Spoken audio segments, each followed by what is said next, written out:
Hello once again, welcome to Henry's Impact International Academy, and today we're going to be treating the Pteridophyta, which is the part 8 of our second topic in the curriculum.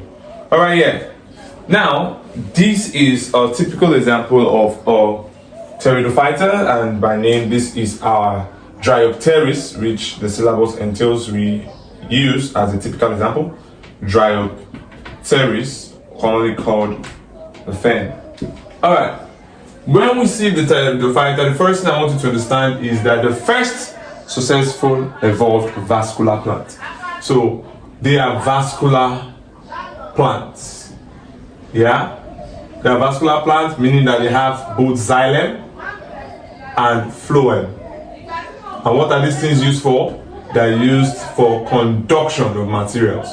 They're used in conducting materials within the plant. Conduct water, conduct food, minerals.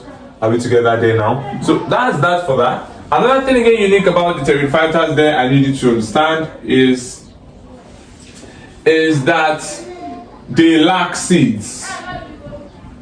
They lack seeds. So that's like saying that they are seedless. You see, the possession of seeds starts from the next class we'll talk about, which are the spermatophytas. These ones don't have seeds. Are you there now? They don't have seeds, but they are vascular. Unlike bryophytas, they were not vascular, right? Good. Now, another thing you should want to take note about the Pteridophytas there is that they can reproduce both sexually and asexually. Yeah. Their sexual mode of reproduction is the most common mode of reproduction in Pteridophytes, and that is via what? That via our spore formation. Spore formation. Now I need you to get something quickly. When you see a Pteridophyte, the structural basis of the Pteridophyte here I need you to note is that the whole of this portion here, the whole of this portion of this diagram, that is from this point here upwards, is referred to as the fronds. That's like saying where the leaves are. I did now because these guys here, I need you to know that they have true roots. They have true roots, stem, and leaf. Now usually, the leaf of the Pteridophyte usually contains spores. They have this spore packet on them. So if this is a leaf, you have on each leaf you have the spore packet, spore packet of spores that is responsible for producing the spores. Either the packet of spores contains the spores, either now which is used in the asexual reproduction. So each of those leaves, each of these components here possess them, and we call that a soros. We call it a soros. And then the stem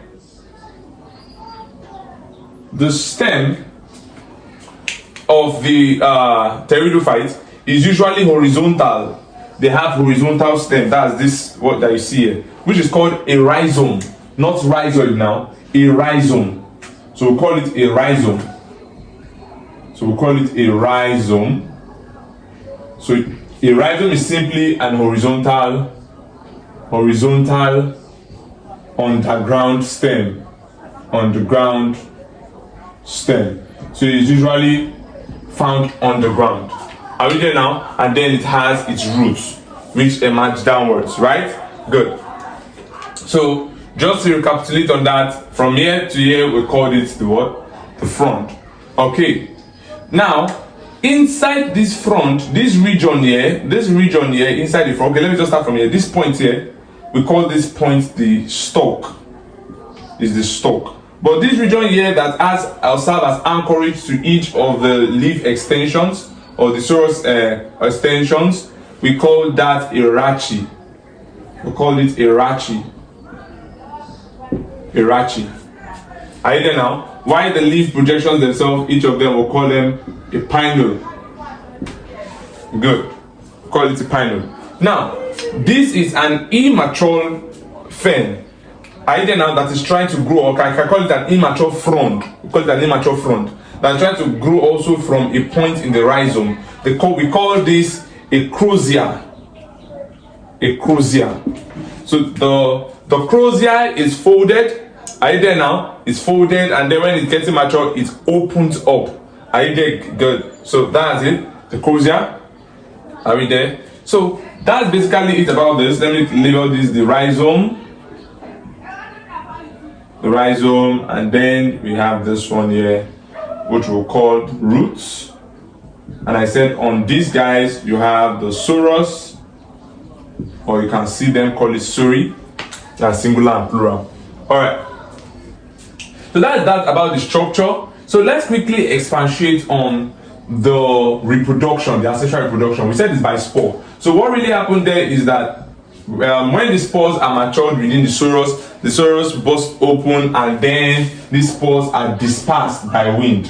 So they will experience dispersal by wind. So whenever they fall on fertile ground, they will lead to the growth of a new fern. All right. So good. Another thing I want you to take note of here is the fact that pteridophytes exhibit, unlike our spermatophytes, right? Our spermatophytes, we said that they exhibited what? We said, as I said, spermatophytes, your bryophytes and your talophytes, right? We said in those ones that the gametophytic stage were the dominant stage, right? So we said it there that the gametophytic stage were the dominant stage. But in pteridophytes, the sporophytic stage are dominant. So they have a dominant sporophytic stage. And that's as good as saying that they're diplontic. They're diplontic. Why? Because the sporophytic stage have chromosomal number what? 2n. So along their life span, you see more of the sporophytes. And that's the sporophytic stage. They exist as more sporophytes. So you should know that the sporophytes in this case, therefore, the sporophytes in pteridophytes, the sporophytes are independent. The sporophytes are independent. Are you there now? They are independent and they are the most dominant. So they are independent and they are also the most dominant. So that's that for that.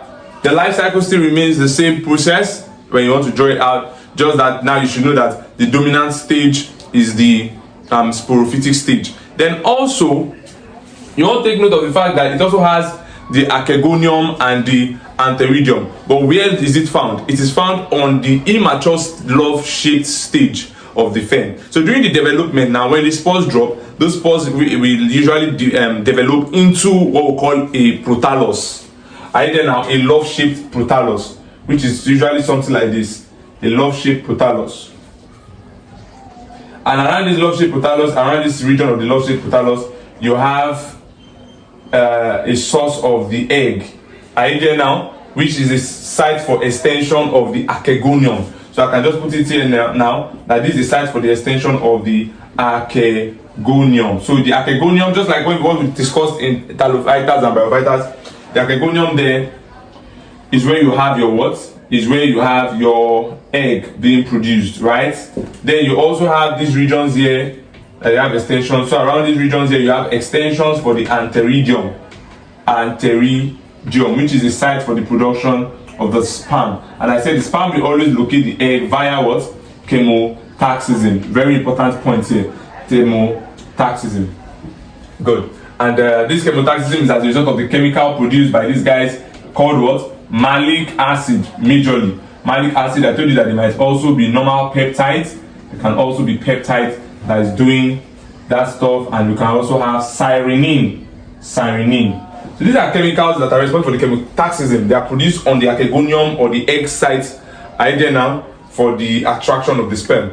All right, good. Now, what are the major examples of the pteridophyte that you'll be coming across in your exam? Now, I'll start by giving you the first example that is usually of conflict. Now, we know that mosses are bryophytes, but in your JAMB, if they put an option like club moss and they ask you which of following are bryophyte and you're seeing club moss, many students usually pick it because they see moss in it. And when you pick it, you are wrong. Club moss is an exceptional kind of moss. It's a vascular moss and therefore is an example of a pteridophyta. You see that now? So your example of pteridophyta, you have club moss. And the name for the club moss is called lycopodium. The lycopodium, yes. The Lycopodium, it belongs to a division called the Lycophyta. But we don't need that now, just know it as club moles, also called Lycopodium. We also have one that we call the Equisetum. We have the Equisetum. We have the Equisetum, also known as the horsetail. The horsetail is also a Pteridophyta. Then you have the almighty Dryopteris. Dryopteris. Are you there now? So you should have all these three examples at heart, because they can present themselves in the forthcoming examination. So that will be that for Pteridophytas. In our next lecture, we'll be discussing spermatophytes, because the Pteridophytes then evolved into the spermatophytes. So I need you to just take one thing here. We said these guys are seedless and also they don't bear flowers. Know that. Good. So good. If you haven't subscribed to our YouTube channel yet, please click on the subscribe button below and also on your notification bell, so that whenever we drop content like this, you will get notified and have access to this great and wonderful lecture.